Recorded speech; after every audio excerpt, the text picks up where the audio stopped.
hour.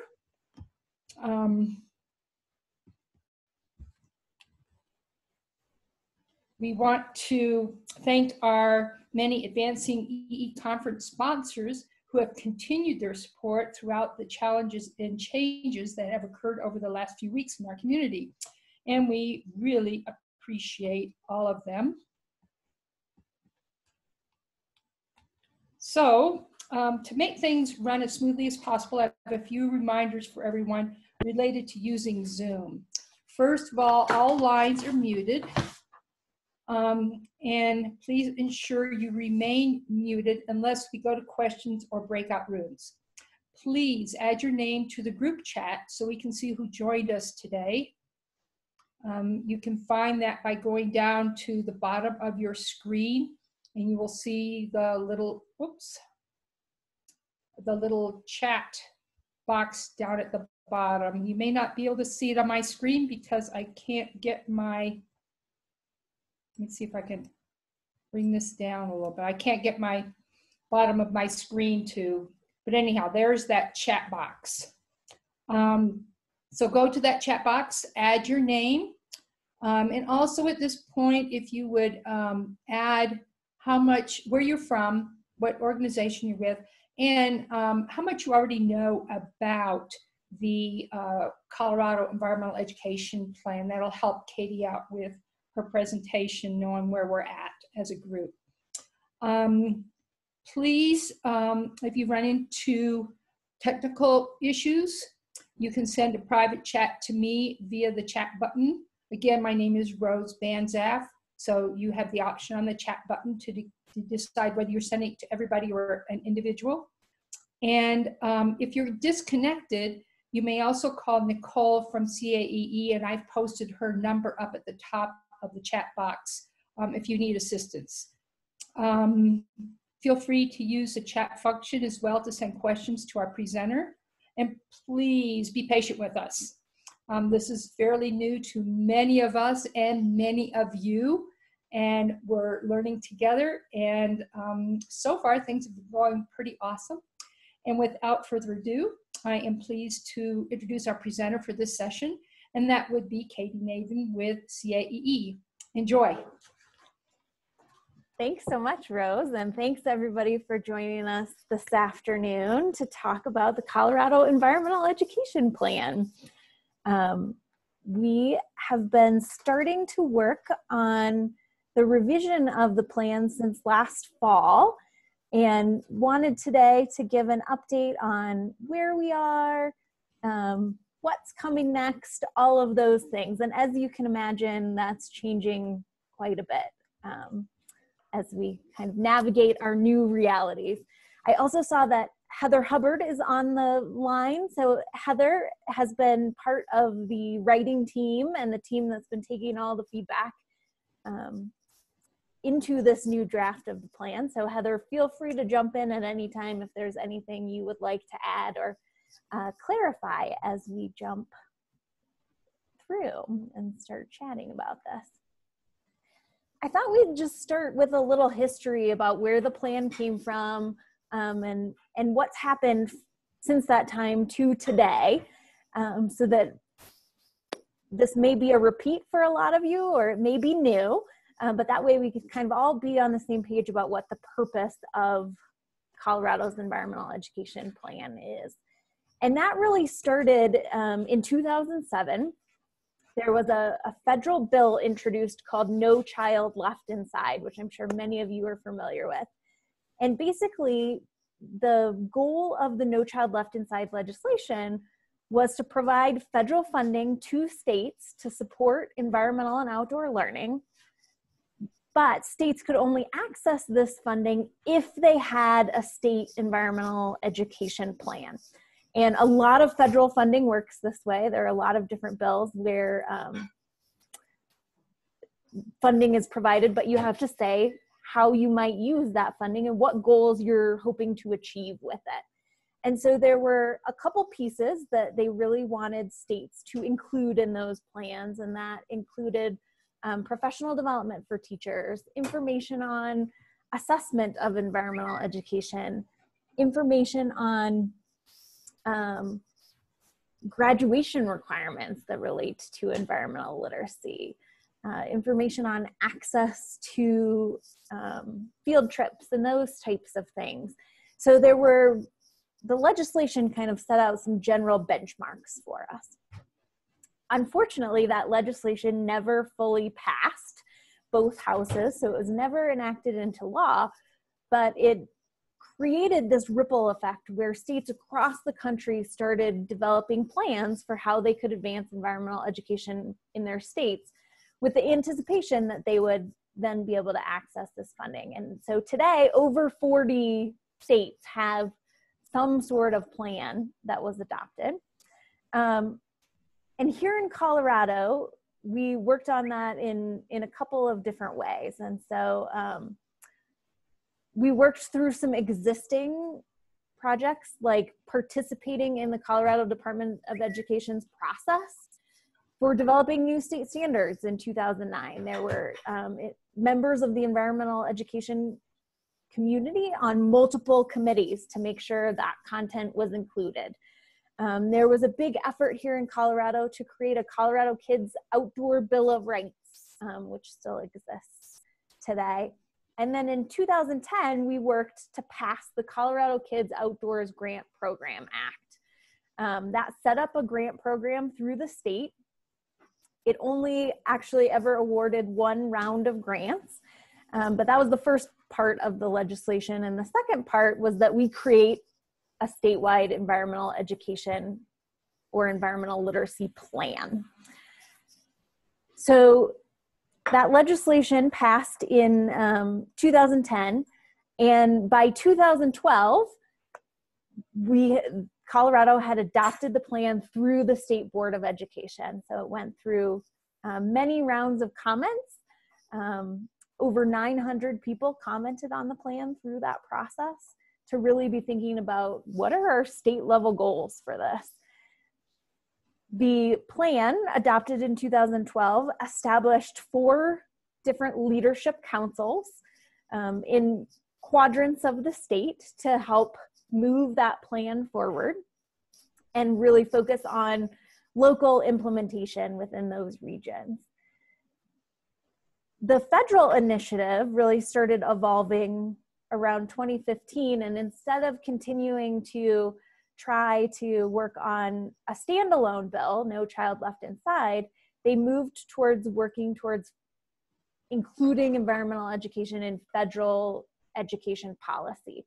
So many of you are familiar with the Elementary and Secondary Education Act, which was previously known as No Child Left Behind, and now is known as the Every Student Succeeds Act. And so in 2015, environmental education was included in that act for the very first time in a couple of different places. So that federal funding that flows through schools can be allocated towards environmental education. The schools still have the opportunity in a similar fashion to write that plan. And so they have the choice whether to include that or not, but it is allowable as funding. So that takes us up to today. Since it has been 8 years since we initially created the plan, and because we are adopting new standards in Colorado, those were being revised. It was a really good time to look back at the plan, see if those goals were still relevant, still needed, what we needed to improve upon, and how we can really move environmental education forward at a systemic level in the state.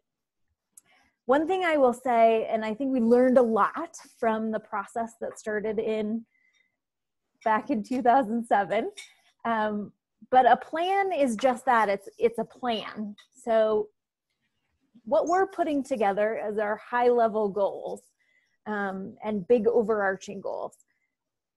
But once that plan is adopted, we will still need to take on the work to enact many of those initiatives. So whatever we write in the plan, there may be extra advocacy that we need to do to make sure that that is included in the rulemaking or the legislation that might be required to actually cross the T's and dot the I's and make sure that work is done. So this is really a first step in our path to creating some systemic structures to ensure that environmental education and outdoor learning is available to all pre-K through 12 students.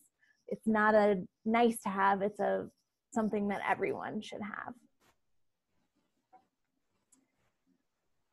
So here's a map of those regional councils and how those regions work. We use the same regions that Colorado Parks and Wildlife uses.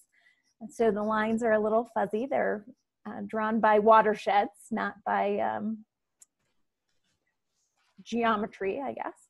And so each of these areas has a council that gets together and thinks about how do we best implement the goals that are in the plan, and how do we best support the school system in providing environmental and outdoor learning. So I just thought I would give you a little background before we jump into what's new in the plan on what's happened since that plan was created.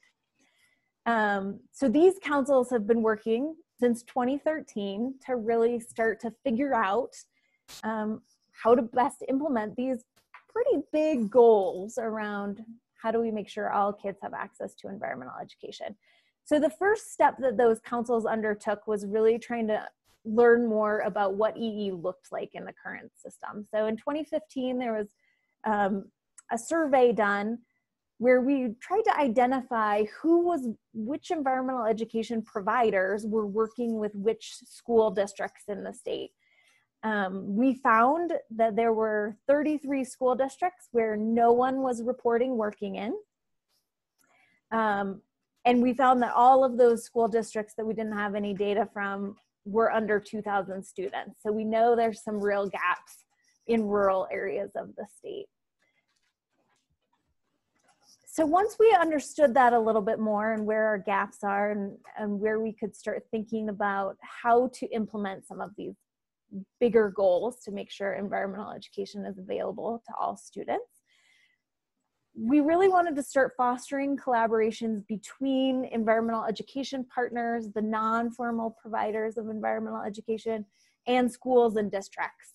So we could start sharing back and forth and really utilizing each other as partners. So the councils have been deeply engaged in doing professional development, doing outreach efforts to schools to eventually, hopefully, co-create a system for what this might look like in Colorado. And what that looks like is we're going from a grassroots level. Colorado is a very local control state. And so districts make most of the decisions about what they spend their time on. And as long as they are meeting those state standards, they have a lot of freedom in terms of what they do and how they do it. 178 districts in Colorado, so that's a lot of different entry points and different decision makers to need to talk to. So that's what led us to a grassroots approach. So councils have been outreaching directly to teachers, the folks that they have the best connections with, and where they can reach out to. And they've been inviting them through professional developments, through different networking opportunities, to make a commitment or a pledge to do some sort of environmental education. And that has lined up with what the goals in the plan are. So teachers can commit to engage in more professional development. They can commit to take their students on field trips or take their students outdoors, all of those types of things. And our goal is to really grow that network of teachers who have made that commitment and really think about how to deepen their engagement. And the hope is, and we haven't gotten to this step yet, but the hope is once you have a significant number of teachers within the district who have made this commitment, we can approach the school district and say, hey, you've got a lot of interest here. How can we work together and put some district-wide structures in place to support environmental education? So that's been the main work of the councils so far. Now, bringing us back to revising this plan and really thinking about what this looks like into the future.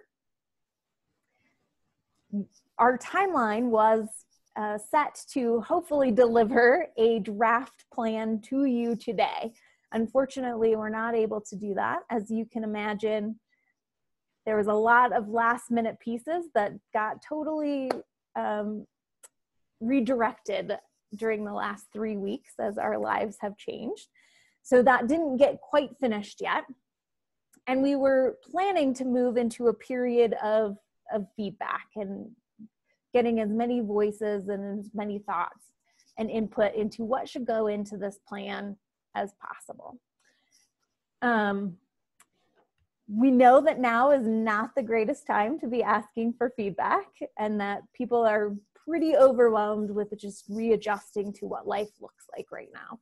And so it's still yet to be determined how we'll shift this timeline and what this will look like, but we're still planning on having a significant feedback period and making sure that folks have plenty of time to comment. But I wanted to share with you what we have so far, give you a little sneak peek into what some of the goals and strategies and high-level vision for where we want to go with environmental education in Colorado looks like.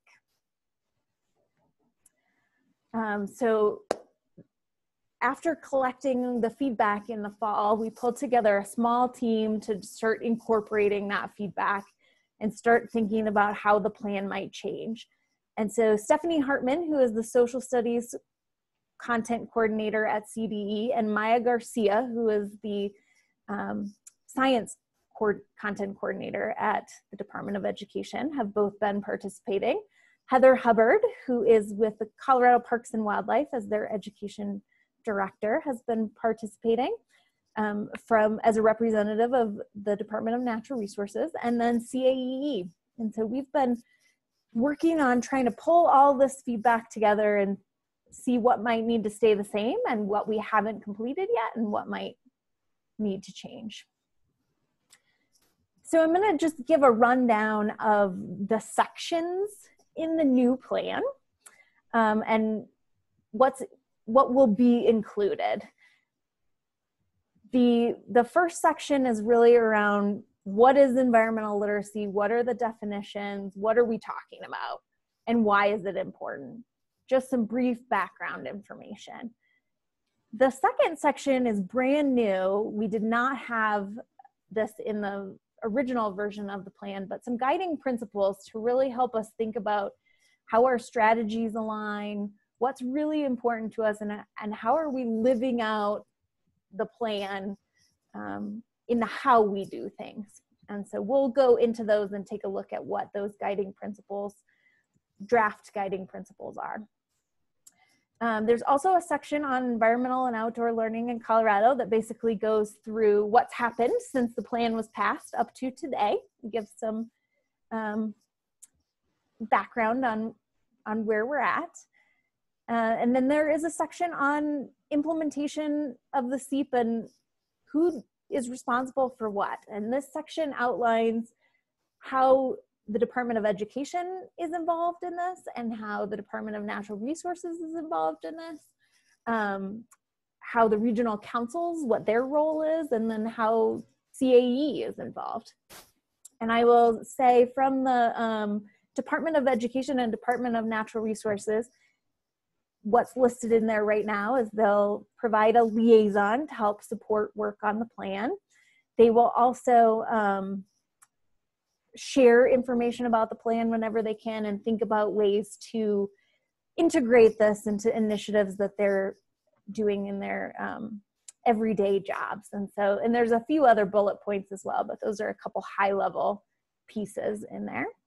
And then, of course, the meat of the plan is the vision, mission, and goals of the plan. We've added a couple appendices. Some of these are very similar to what you will have found in the current plan. So those include things like what environmental education is included in the standards and having a list that is pulled out from the current standards so that it's super easy for us to find where those connections are.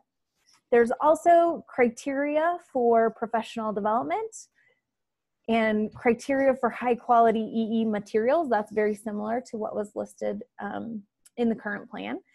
The two new appendices that I'm excited about, one is on justice, equity, diversity, and inclusion in environmental education and what that looks like. And one is on creating your own plan for environmental education. So that is a template that a school or a district or a teacher can use to fill out and say, how am I going to implement this plan in my work?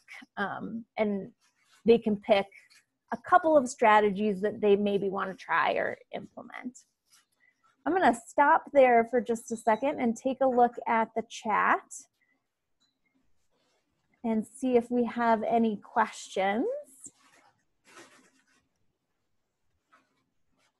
Oh, Rose, do we have any questions? I've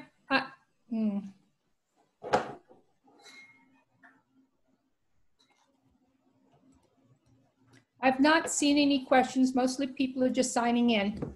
Perfect. All right, so this is just a shot of what that appendix looks like currently that lists out all of the standards. So we're super excited about having this for the brand new standards that are being implemented, and I think this will be a great tool for people to utilize.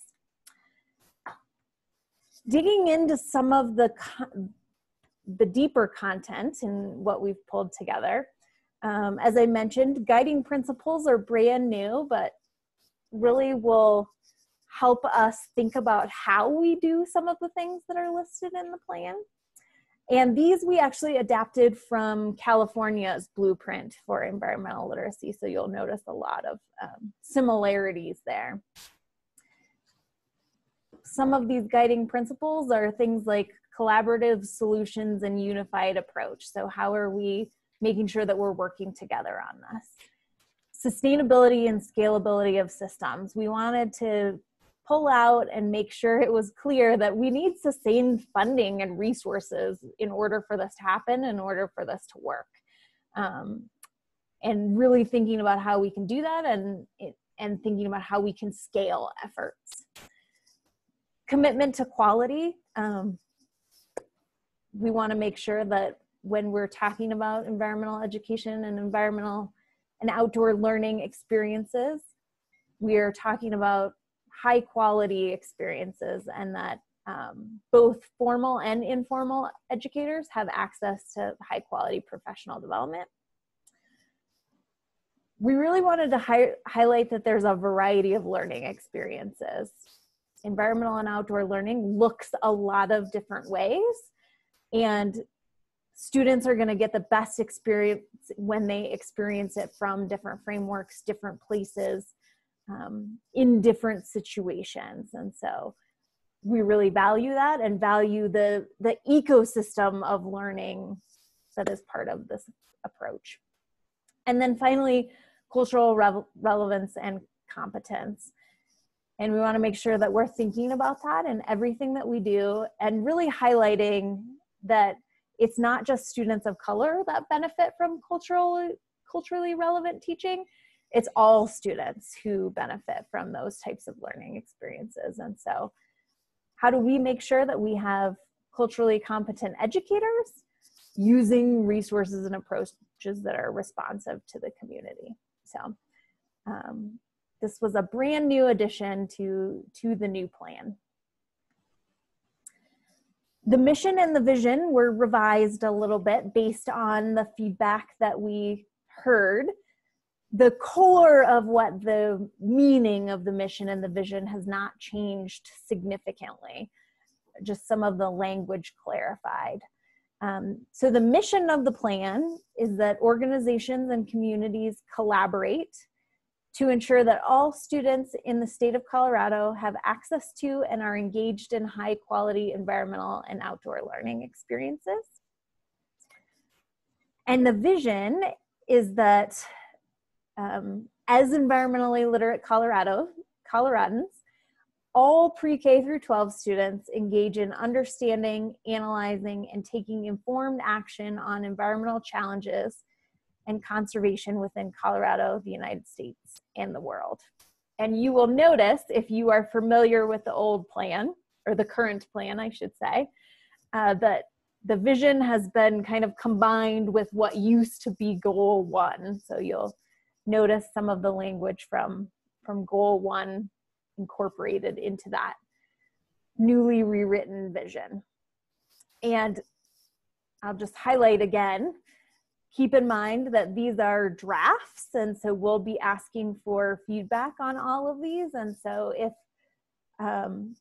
if you see something as we're going through this that maybe you feel like it doesn't encompass the full picture of environmental education, or your work might not be seen here, or if there's something we can do to improve any of these, go ahead and type that in the chat. I will save it, and we'll keep these comments as we continue the feedback and revision process.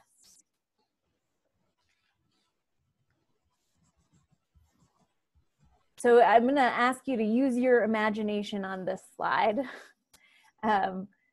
What you're looking at is my best way to depict a 2-page spread. So if you picture the plan as a booklet and you've opened it up, on the left-hand page, you're going to see the goals and strategies. And this is how we're envisioning that this information will be laid out. We wanted to change it a little bit from its former structures to really both have the high-level goals and strategies, but also be able to showcase ways that no matter what level or role you're in, there are ways for you to tap in and support that goal. And so we're imagining that on that first page, it'll list out the goals and the high-level strategies. And in the in any space that is remaining, we can showcase some stories about how this is happening, who is implementing this goal, and where it's working well. And then on the right hand, you'll see all of these different stakeholders who have different roles and different ways that they might contribute to meeting this particular goal, and some recommended actions that they might take, and things they might think about when they're implementing the plan. In the current plan, these were separate sections and they weren't aligned. We just had an appendix with a list of different strategies that folks might take. But we really felt like if we could align those things and line them up with the goal, it would be super clear in terms of how different roles and different folks might contribute.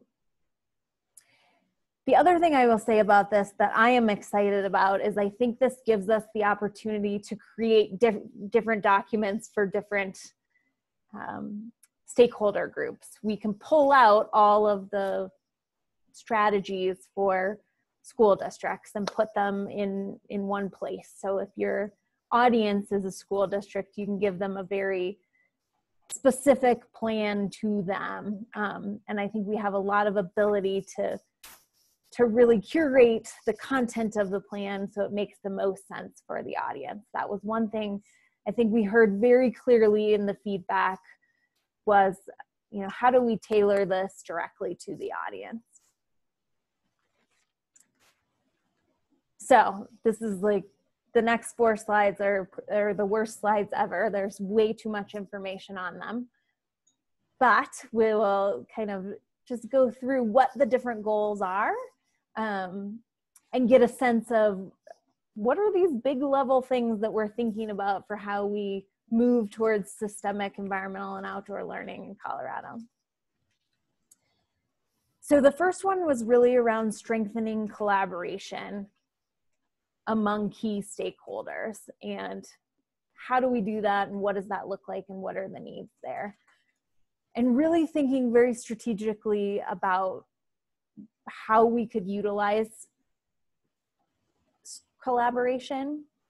And so there are sub-goals around how are we making sure that we're convening people and making sure we have diverse representation at the different conferences, regional meetings, and other events where we're talking about environmental education. How do we support schools and districts in developing their own environmental education implementation plan? How do we use common measures and tools to evaluate how the plan is working? The orange box, I think, is super important. How do we develop a strategy for funding? And then finally, and I love the wording of this one, how do we create formal and informal pathways to transform random acts of environmental literacy to opportunities for all young people to pursue and deepen their environmental interest and knowledge over time? So that one's really getting at how do we create environmental education that isn't episodic and kind of scattered throughout a student's career, but create more scaffolding, more opportunities to build so that everyone has a really robust experience throughout their educational career. Goal 2 is fairly similar to the goal in the current plan around providing professional development to increase high quality, culturally relevant learning experiences. And got a couple of sub strategies under that. We really need to understand what professional development opportunities are available statewide and where there are gaps. We also need to increase both in-service and pre-service PD that is both around content knowledge and pedagogy through different instructional strategies, using innovative technologies, understanding best practices in environmental education, and culturally relevant and responsive teaching practices. And then finally, we really want to tap into going beyond just science as a way of knowing and really thinking about how are we incorporating professional development that incorporates indigenous ways of knowing, local practices, local knowledge that might be central to environmental and outdoor learning experiences. Goal 3 is to improve statewide access to environmental education for all students. So this again is very similar to the goal that we have in the current plan around providing environmental education experiences. And so what's involved in that is really reducing barriers and opportunities, but reducing those barriers to getting those outdoor and environmental learning experiences. Increasing awareness of the benefits of outdoor experiences and making sure that that communication is happening. And then finally, improving access to equitable and culturally relevant EE that's aligned to the academic standards. All three of these came across really strongly in the feedback we received. And then goal 4, there's a lot of sub goals under goal 4. This one is brand new, so we haven't had this previously as a goal in the plan, but having a specific goal around creating pathways to explore career opportunities, both in the environmental field, but also how environmental literacy can inform any career that you are in. And specific strategies that fell under this goal include identifying the barriers to those career opportunities and strategies to navigate those, identifying existing pathways within Colorado's career and technical education plan, and really thinking about how we can collaborate there, educating career influencers about the resources available and how to help youth access those, increasing awareness of those career pathways, creating a work-based learning toolkit, and developing guidelines to support a local environmental literacy diploma endorsement. And for those of you who have been following along in this conversation for a couple years, one of the things we really struggled with when we were first writing the first version of the environmental education plan was that creating a graduation requirement in Colorado was really tough. It would take a legislative action to do that, and there really are the only graduation requirement that is set by law is for students to take a civics class.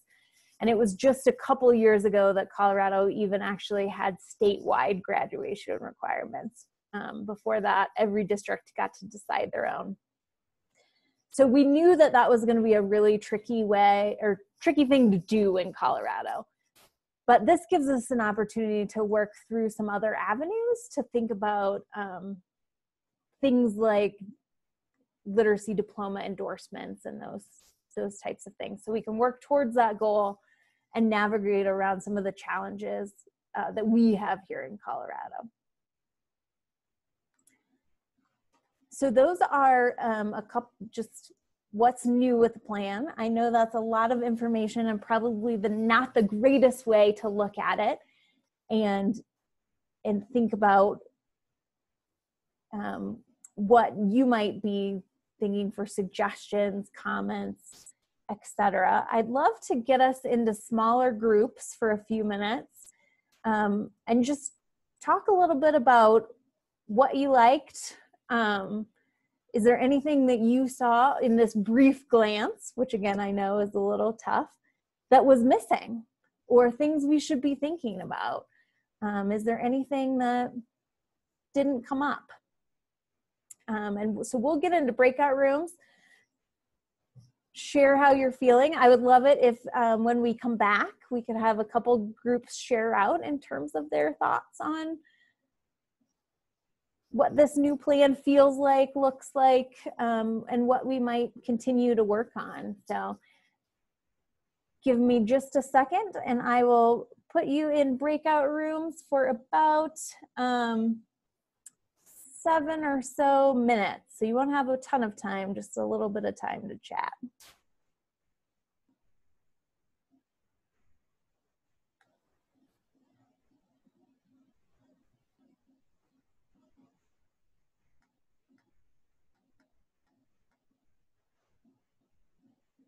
All right, you should get an invitation here very shortly.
And if you are still in the main room and would like me to send an invite, let me know. You may have stepped away, but.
All right, we'll give it just a few more seconds while folks are rejoining the room.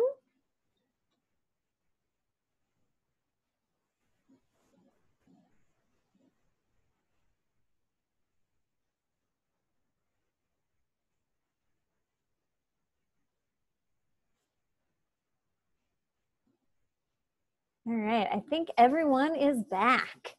Hopefully you had at least a few minutes to share some thoughts. And I will say, this is really just a sneak preview, so there will be multiple opportunities to compile thoughts and actually be able to look at something in print as well to give comments. So know that there will be many more opportunities, but I'd love to hear if anyone is willing to share something that they liked about the revisions, or something that is missing, or something maybe we should continue to think about. And go ahead and you can either write it in the chat or just go ahead and unmute yourself and please jump right in. I'll jump in. My name is Martin Ogle. I'm on the board of CAE, and I've talked a little bit with Katie about this before, but I like both the fact that it's a streamlined, more effective process of getting this out to the state. But as I mentioned in our chat room, the singular most important thing I believe is the connection to all careers, not just the few careers that we currently consider quote unquote environmental careers. And this is going to be no more important when we get through this coronavirus mess, when people are actively trying to figure out how to restart an economy. And the question to me is, are we going to just restart the same economy we had before? If we do, well, we're heading down the wrong road. If we use this opportunity to immediately make environmental education much more relevant than it is now by hooking it to the economy, then we have a fighting chance of avoiding the wave of other trends that we're going to soon be facing. Great, thanks, Martin.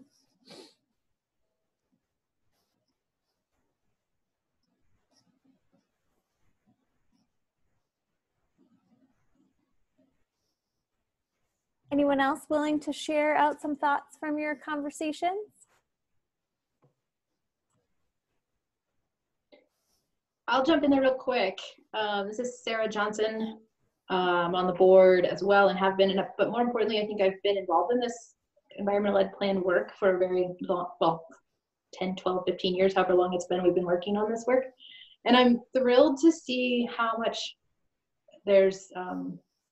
our articulated how much, like what we should be doing, like the organ as a field we should be doing, not here teacher go do this. That's not at all what this plan is meant to be. But instead here's this lever that CAEE can use and organizations can use to say the state of Colorado really values what we're proposing to do, because look, it's right here. And there's a lot of action in this plan that the old plan didn't have. And I just am really pleased to see that, and to see so many people's hard work of giving comments and brainstorming around tables and all these things that we've been doing to get this together. It's really cool to see all that put together in one really great presentation so far. Thanks, Sarah.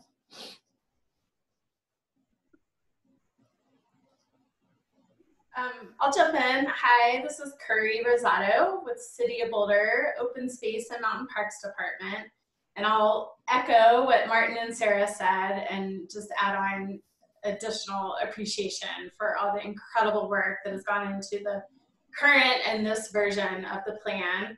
In our breakout session, we chatted about how excited we were to see the PD piece, the professional development piece, and had a conversation around, you know, how can we really leverage this plan as a tool to change the conversation around how and where teachers are working as it relates to environmental education experiences. And just that whole conversation that many of it, you know, we've been having for years around how can this tool really help keep that conversation alive about environmental education, not as an add-on, but as how we can do our good educational work. And the other piece that came up for us is curious to know where evaluation and our collective outcomes in environmental education might land in here. Like, is this potentially a tool for us to, again, advance that conversation of the role of the collective work in environmental education and the outcomes that it achieves? And will there be sort of a nod to guidelines for effective evaluation of outcomes in this plan? I don't know if that makes sense, but. Yeah, that's a great question. I think, so in goal 1, that is about collaboration, one of the sub goals is around shared evaluation. It's not defined though in terms of what that might look like. So I could see that being, I think that's a really good point and something we can kind of think about in terms of, you know, that could be another appendix in terms of what good evaluation of EE looks like. Or it could be something that once the plan is adopted, we take on in a bigger way in terms of what that looks like to live out that goal. But I think that's a great point. And I'm writing down everything that everyone's saying. So awesome. And I think that, you know, as we're pushing forward to try to have environmental education recognized as a graduation requirement, that these evaluations of what we're doing can be very valuable. And so I appreciate Curry's bringing that point up, that we need to have a way of assessing the value of what we're doing. I think that ties in with Michelle's point. She made a really good point about accreditation, which is one that has been on my mind, trying to do some workshops with my early childhood group. And the first thing that comes up is, will it go towards my recertification or my certification? We just were told 3 weeks ago that with it, by the end of March, we needed 10 level 2 education certificates. And each one of the PDISs through early childhood is worth 1 hour. So that means taking 10 webinars in 3 weeks to reach that goal so that we can maintain our licensing for each teacher. So that's a really important point, is making sure we are certified for accreditation. And that's what, because the teachers, after they take that 10 hours, are they going to want to go and do another workshop? Might have 1 or 2, but not everybody.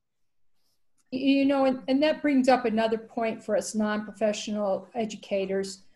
We don't know what the needs of the teachers are for their certification and what they need to be able to keep their certification up to date or to advance their certification. It would be a really good piece, and it doesn't really fit into the CEEP, but it would be a really good piece for us non-formals to know what formal educators are required so that we can put our trainings together to meet those needs of that professional development. That just popped into my head listening to Kirsten talk. It's like, I don't even know what they need. So help with that would be great. Well, I'm a pre-K teacher now, and I barely know what they need. So we really need to find someone who can dig in there and find out. like the person who was on our PLT call, Rose. So. Well, we've got 2 minutes, Katie. Thank you. This is so wonderful, and I so appreciate you all taking your afternoon to learn about this and start thinking about what needs to go into this plan. So thank you so much for joining me. I've taken some great notes here, and stay tuned, because once we get into a little more of a rhythm, and folks have a little bit more bandwidth, we will launch into a public feedback and outreach period. And we'll kind of judge when the best time to start that is. But please stay tuned for that so you can share it with anyone you know so we can get as many comments as possible. But thank you again for joining us, and I hope you are getting some great tidbits and learnings and things for yourself throughout today and in all of the other sessions. And Rose, I will let you close us out.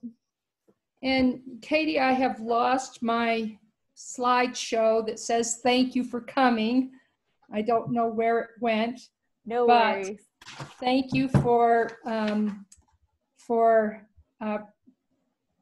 offering up, for making all of this work, for adapting your conference session to this virtual session, for sharing it with us today. And we hope those of you that were here learned about what is up and coming, and you'll be looking for the review time on the CEEP as they finalize it. Please take a moment to complete the short session evaluation. I've added a link to the chat, the group chat, and it is also available along with other shared resources from today's sessions. Katie, I'm sure you're sharing this slideshow with everybody. We had a couple of questions about that. So that will be in that shared folder from today's sessions. And finally, thank you to all of you for joining us. We hope you will save the date and plan on joining us September 13th and 14th at Snow Mountain Ranch. Until then, stay healthy, join another session, and have a great day. Thanks, everybody. And if you are hanging on for the next session, I am going to close out the meeting room and then immediately reopen it, just so it resets all of the chat and the breakout rooms and all of those things. So you'll just hit the link again and come back into the room if you're joining for the next session.